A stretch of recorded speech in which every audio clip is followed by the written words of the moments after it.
ভালো গন্ধ বেরিয়ে গেছে মশলা ভাজার থেকে। আমার আগে থাকতে ভেজানো রয়েছে। আর এরকম কুমড়োর ছক্কা কিন্তু পুজোতে, ষষ্ঠী বা অষ্টমীতে আপনারা লুচির সাথে। নমস্কার বন্ধুরা, আশা করি আপনারা সবাই ভালো আছেন। আমি রুমার রেসিপি উইথ ভিলেজ ফুডে অনেক অনেক স্বাগত। আজকে আবারও আমি চলে এসেছি একটা নতুন রেসিপি নিয়ে। আজকে একদম একটা সম্পূর্ণ নিরামিষ রেসিপি দেব, কুমড়োর ছক্কা, যেটা কিন্তু আমাদের রুটি বা লুচি, পরোটা সবেতেই ভালো লাগে খেতে। তা আজকে একদম ধাবা স্টাইলে বানাবো কুমড়োর ছক্কা। আপনারা ভিডিওটা অবশ্যই শেষ পর্যন্ত দেখবেন। চলুন তাহলে আমার সাথে রান্না করে। তো আজকে কুমড়োর ছক্কা বানানোর জন্য নিয়ে নিয়েছি একটা বড় সাইজের গোটা কুমড়ো, এই যে। তাই এই কুমড়োটা আমি এখন কেটে নেব। আর এটা অনেকটাই বড়, এতটা আমার লাগবে না। তাই এই বড় কুমড়োটা আমি অর্ধেকটা কেটে নেব, আমার যতটুকু প্রয়োজন হবে। এবার আমি এটা কাটাকাটি করে নেব।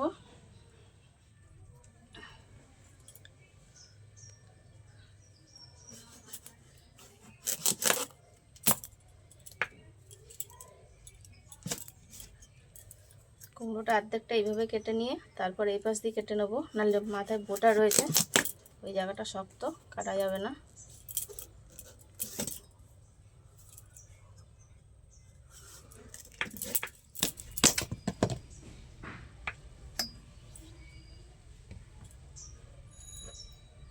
এই যে কুমড়োটা কত সুন্দর আর একদম কানা পুরো অনেকটাই। আমি আগে ওইটাই কেটে নেবো, লাগলে আবার একটা কাটবো।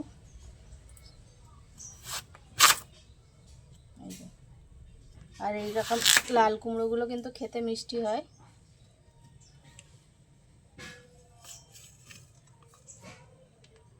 আর এই বীজগুলোরও রেসিপি করা যায়। আপনারা যদি রেসিপিটা দেখতে চান তা অবশ্যই আমাকে কমেন্টে জানাবেন, আমি আপনাদের করে দেখাবো।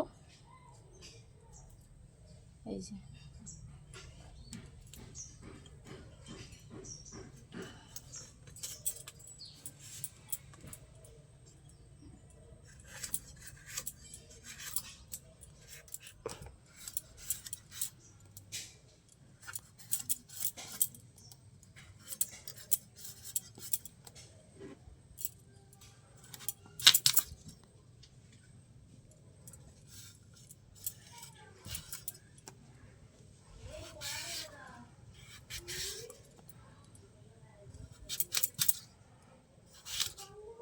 এরকম করে ছোটো ছোটো লম্বা লম্বা পিস করে নেবো এইভাবে।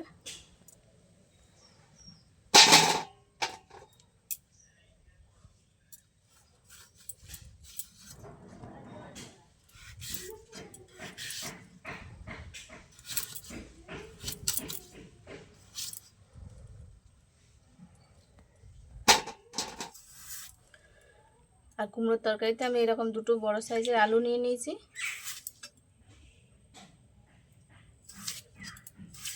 এরকম করে ছোট ছোট করে কেটে দিয়ে দেবো।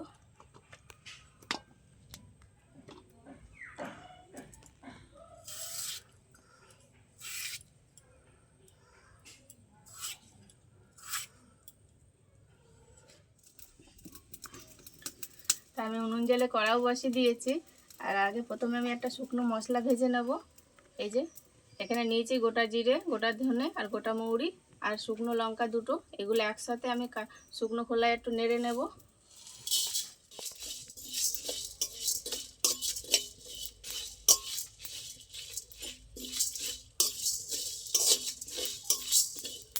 একটা ভালো গন্ধ বেরোনো পর্যন্ত এটাকে একটু নেড়ে নেব।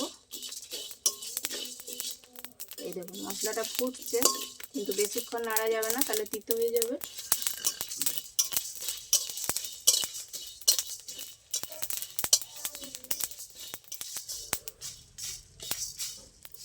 এবার আমি নামিয়ে নেব। এই যে এটা ভালো গন্ধ বেরিয়ে গেছে মশলা ভাজার থেকে।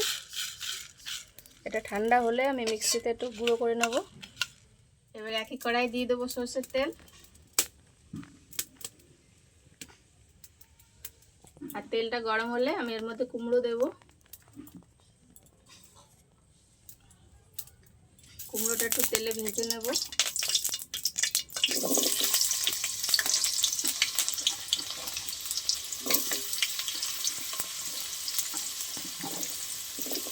আর ভাজার সময় যাতে কোনো জল না পড়ে, তাহলে কিন্তু কুমড়োগুলো একদম ঘেটে যাবে। আমি একদম ধুয়ে জল ঝরিয়ে রেখেছি।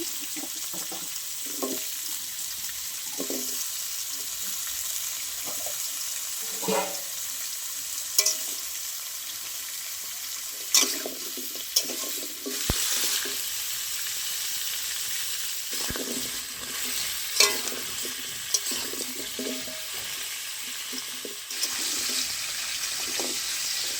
কুমড়োটা ভাজার সময় নুন মোটেও দেওয়া যাবে না, নুন দিলে কিন্তু এটা গলে যাবে কুমড়োটা, তখন রান্নার স্বাদটা ভালো হবে না। তাই বিনা নুন দিয়েই আমি অল্প করে ভেজে নেব।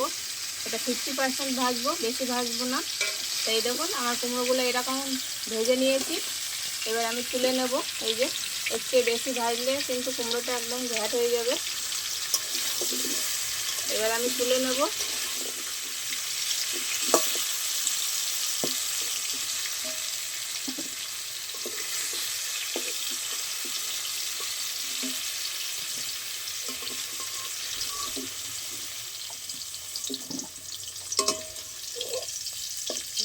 এবার ওই তেলের মধ্যে আমি ফোড়নে দেবো তেজপাতা,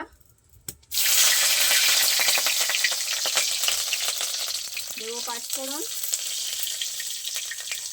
আর দেবো একটা শুকনো লঙ্কা। শুকনো লঙ্কাটা ভেঙে দেবো। এবার ভালো করে 5 ফোড়নটা একটু নেড়ে নেবো তেলে।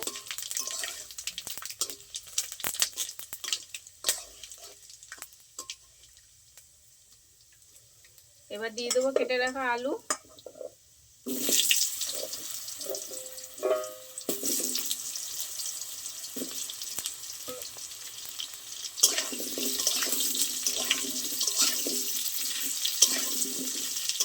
আলুগুলো একটু ভেজে নেবো ভালো করে মশলার সাথে।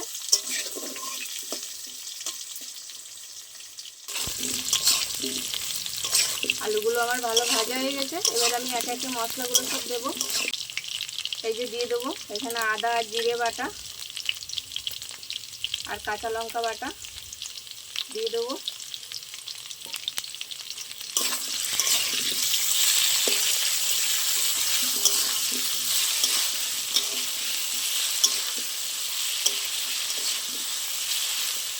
এবার দিয়ে দেবো পরিমাণ মতো নুন, দেবো হলুদ গুঁড়ো,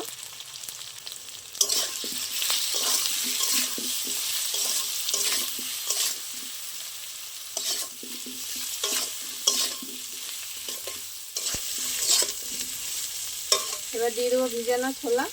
এই যে আমার আগে থাকতে ভিজানো রয়েছে। আর কুমড়োর ছক্কায় একটু ছোলা ভিজানো দিলে কিন্তু টেস্টটা আরও বেড়ে যায়। দেবো নারকেল কোড়ানো অল্প, দেবো 1/2 চা চামচ ধনে গুঁড়ো, আর দিয়ে দেবো অল্প কাশ্মীরি লঙ্কার গুঁড়ো। আমি অল্প জল দেবো যাতে মশলাগুলো পুড়ে না যায়। এবার সব ভালো করে একটু কষে নেবো।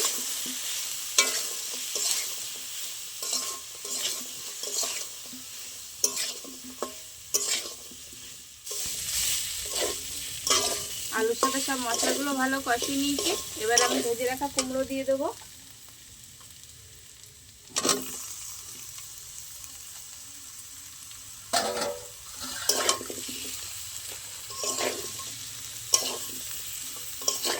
এবার কুমড়োটা একটু ভালো করে মশলার সাথে মিশিয়ে নেব।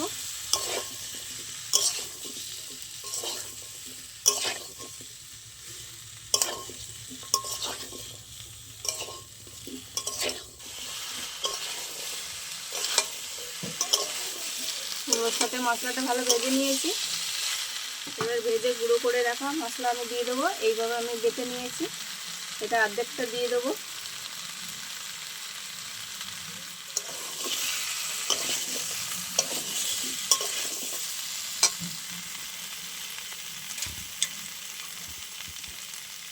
এবার আমি কুমড়োর মধ্যে পরিমাণ মতো জল দিয়ে দেবো।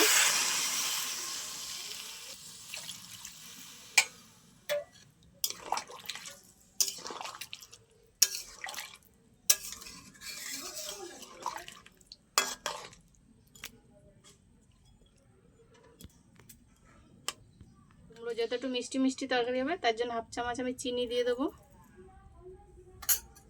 এবার সব তরকারিগুলো ভালো করে সিদ্ধ হওয়ার জন্য আমি ঢেকে দেবো।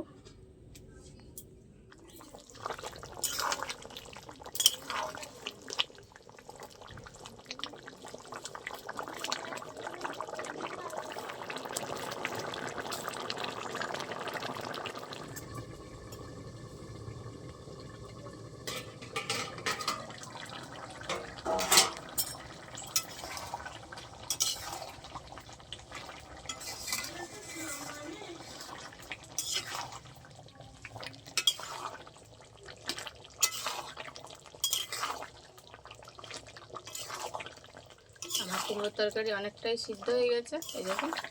আর গ্রেভিটা কতটা ঘন হয়ে গেছে, তা আরেকটু আমি শুকিয়ে নেব। আর তার আগে আরও যে ভাজা মশলাটা আছে সেইটা দিয়ে দেবো।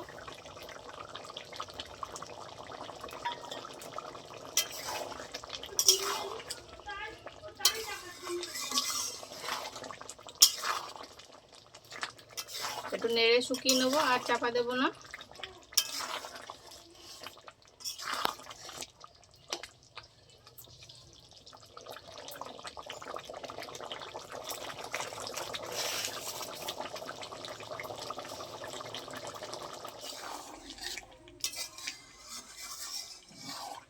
তো আমার কুমড়োর ছক্কা একদম রেডি হয়ে গেছে। এরকমই গ্রেভিতে নামিয়ে নেবো। আর এটা কিন্তু ঠান্ডা হলে আরেকটু শক্ত হয়ে যাবে, মানে টেনে যাবে। এই যে এরকম অবস্থায় নামিয়ে নেব।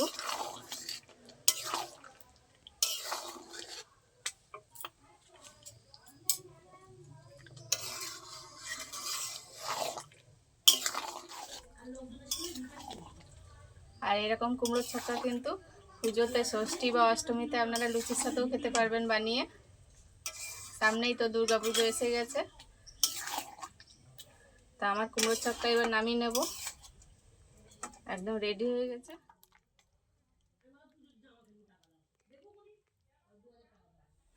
তো এরকম নিত্য নতুন রেসিপি পাওয়ার জন্য অবশ্যই আমার চ্যানেলটা লাইক করে সাবস্ক্রাইব করে রাখবেন। দেখা হচ্ছে আবার কোনো নতুন ভিডিওর সাথে। তত সময় ভালো থাকবেন, সুস্থ থাকবেন। টাটা।